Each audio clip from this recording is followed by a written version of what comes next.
Hi, in this video we are going to learn about partial differentiation. Differentiation is already known to you, as we know to find differentiation of a given function y is equal to f of x, where the function depends on one single independent variable.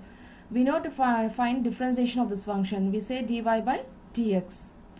But now here partial differentiation means here the function will be depending more than one variable, one independent variable, x1, x2, etc., xn. Finding differentiation of such function is called as partial differentiation. As we know, to enter into differentiation, we need to find limit concept first and then continuity, and then we go for how to differentiate a function. Similar way, here also to learn partial differentiation, first we need to learn what is the limit of a function, then continuity, and then we step into partial differentiation. So the first thing what you are going to learn here is limit of a function of two variable. According to the definition of a limit, the function f of x comma y in the region R is said to tend to a limit L as x turns to a and y turns to b if and only if, corresponding to a positive number epsilon, there exists another positive number delta such that your modulus of f of x comma y minus L is less than epsilon whenever 0 less than x minus a the whole square plus y minus b the whole square is less than delta square for every point x comma y in the region R. This is the classical definition.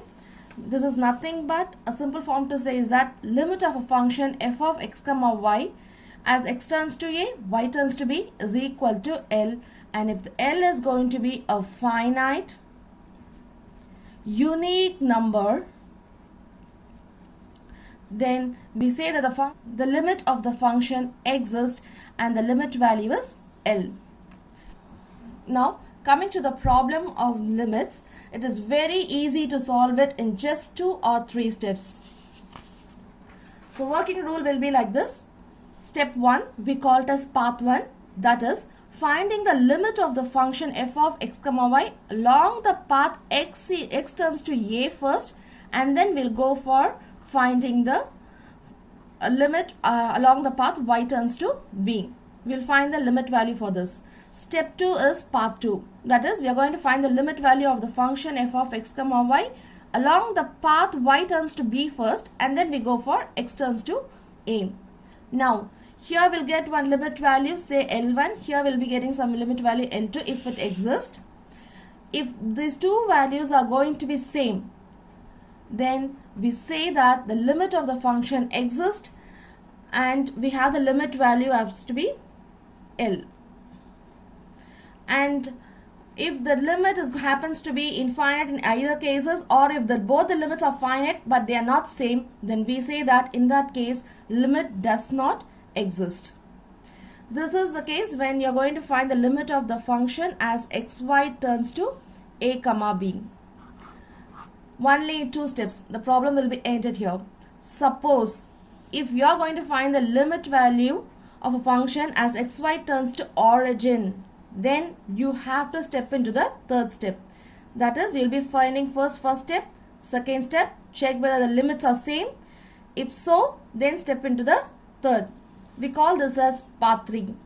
Finding the limit value of the function along y is equal to mx. You have to apply the limit y is equal to mx, find the limit value. Check whether the limit value is same as path 1 and path 2. If so, go for y equal to mx square path. Check the limit value if it is same as path 1, path 2, and then for this also, if all the same, you have to proceed as such. As far as you are going to generalize this function y equal to mx bar n, if it happens to be same in all the paths, then we say that limit of the function exists. If not, if it fails in any one of the path, then we say that the limit does not exist. This is how we are going to solve the problem. First problem is to evaluate limit of the function f of x comma y is equal to xy plus 1 by x square plus 2y square as xy turns to 0, 2. Here the limit is not origin, so we'll be having only 2 steps to be proceed. So Solution is, first we'll get into the path 1. Step 1 is your path 1. That is, for the given function, we are going to find the limit as x turns to 0 first, and then you are going to find y turns to 2. xy plus 1 by x square plus 2y square, which is equal to limit y turns to 2. You are going to apply for the path x turns to 0 first. So apply here, put wherever x, you will have to substitute 0 there. So 0 plus 1 by 0 plus 2y square. So on simplifying this, you will be getting y turns to 2, this is 1 by 2y square. Now apply limit for y. You will be getting 1 by 2 to the whole square, which is equal to 1 by 8. This I'll mark it as 1. Now along path 2. Now here we are going to apply the limit as y turns to 2 first, and then we'll go for x turns to 0. xy plus 1 by x square plus 2y square, which is equal to limit x turns to 0, applying for y turns to 2 first. So we'll be having 2x into 2 plus 1 by x square plus 2 square, which is equal to, on simplifying, we'll get x square turns to 2x plus 1 by x square plus 8. So applying the limit for x turns to 0, we'll get 0 plus 1 by 0 plus 8, which is again 1 by 8. So mark it as 2. Here limit value of the function along path 1 is same as path 2. So therefore we say that limit of the function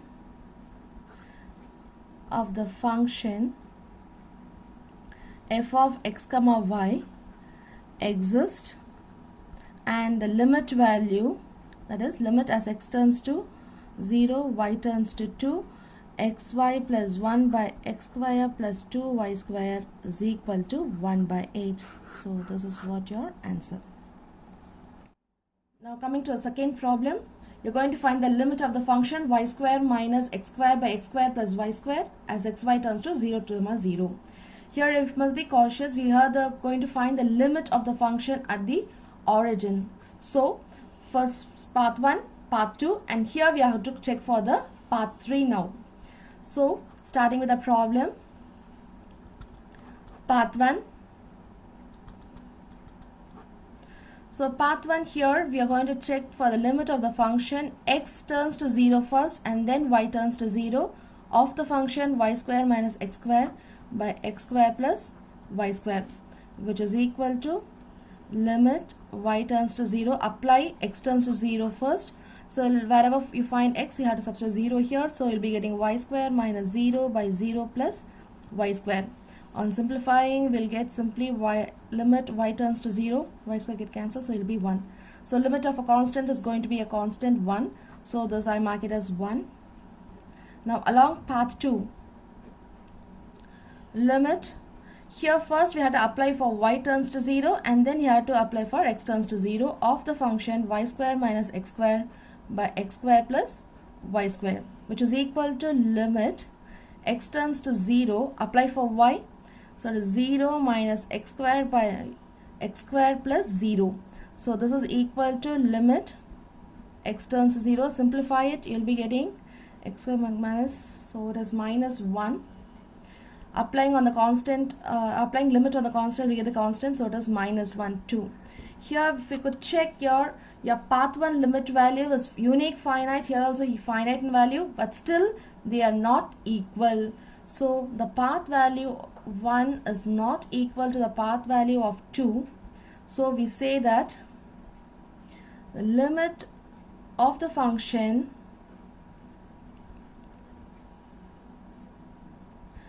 f of x comma y is equal to the given function y square minus x square by x square plus y square does not exist.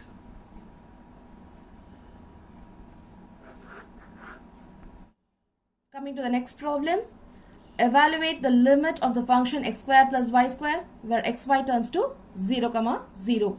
Again, the problem is at the origin. We are going to find limit at origin. So 3 steps have in mind. So getting to the solution, path 1. First step is path 1. That is, you are going to find limit as x turns to 0 first and then y turns to 0 of the function x square plus y square. So this is equal to limit y turns to 0. Apply for x, will be getting 0 plus y square. So which is equal to limit y turns to 0 of y square. Apply the limit. Your answer is 0. So you mark it as 1. Along path 2, apply the limit y turns to 0 first and then x turns to 0, x square plus y square, which is equal to limit x turns to 0. Apply for limit y here, so it is x square plus 0. So simplifying, we get x turns to 0 of x square. So apply the limit for x turns to 0, we'll be getting 0. Mark it as 2. Now since it is at the origin, we step into third path. That is, we are going to apply along the path y is equal to mx. That is, limit, this is first case, limit x turns to 0 and y turns to mx of the function x square plus y square, which is equal to limit x turns to 0. So apply the limit for y here, we will be getting x square plus mx the whole square.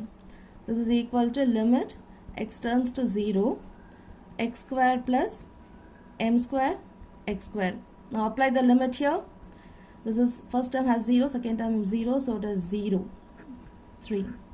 Check path 3 is same as path 1, path 2. All are same. Now next path y is equal to mx square. Don't stop with this, we need to proceed further until we generalize this.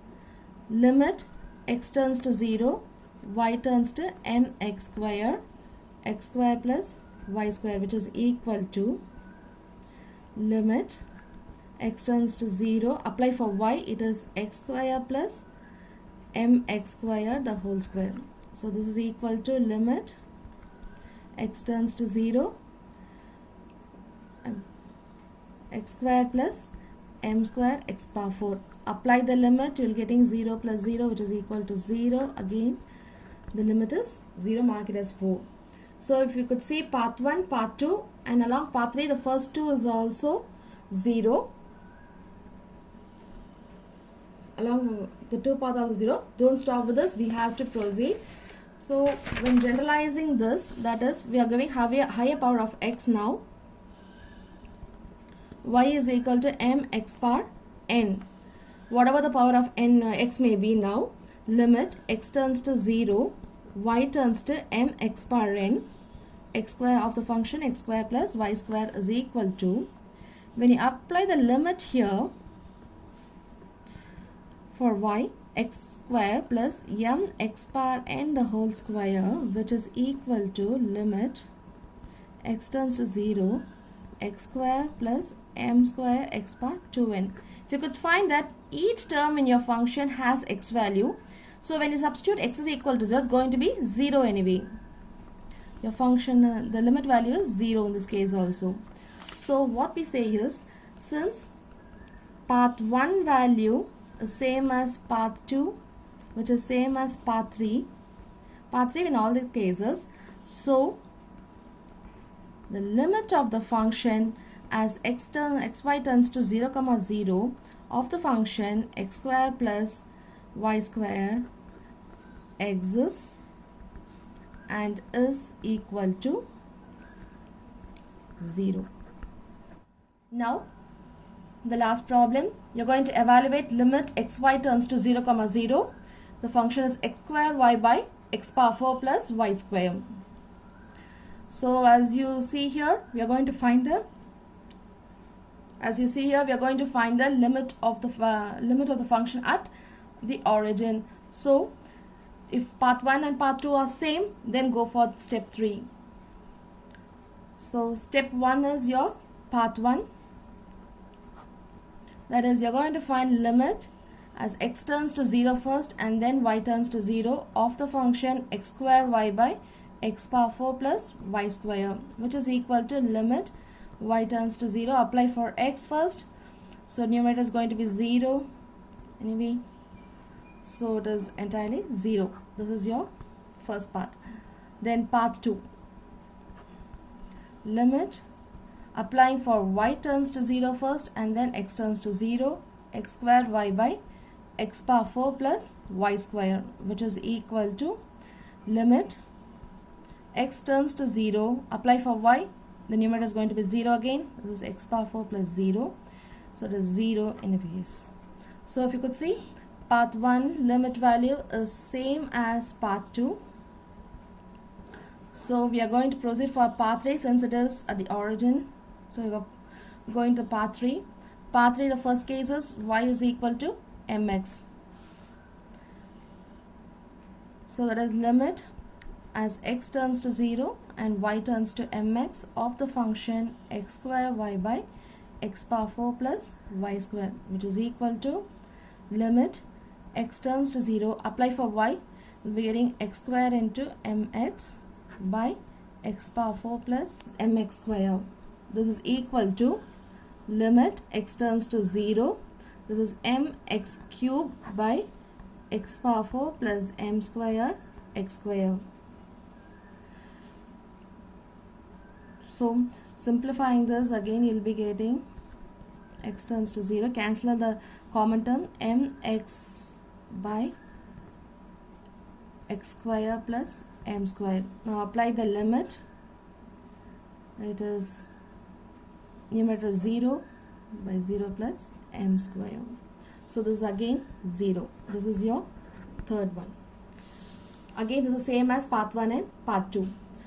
Still we have to proceed, so we are going for y is equal to mx square.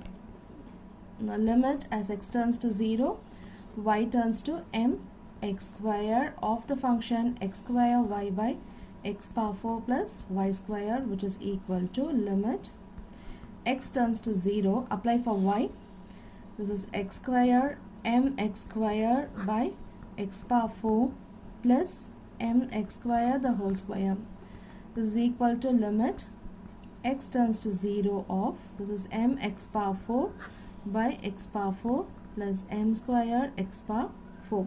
X power 4 is common and all, we can cancellate it. So simplifying further, we get it as m by 1 plus m square. So if you could find here, the limit value is constant, but it depends on m. As the value of m varies, here the limit value also will vary. So this is finite, but still it is not unique. It depends on m. So we say that the limit of the function f of x comma is equal to x square y by x power 4 plus y square does not exist in this case. When it fails in one path, we can conclude that the limit of the entire function does not exist. Since it failed in path 3, we say that limit of the original function,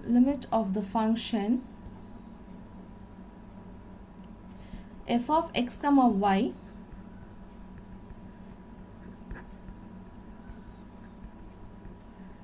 does not exist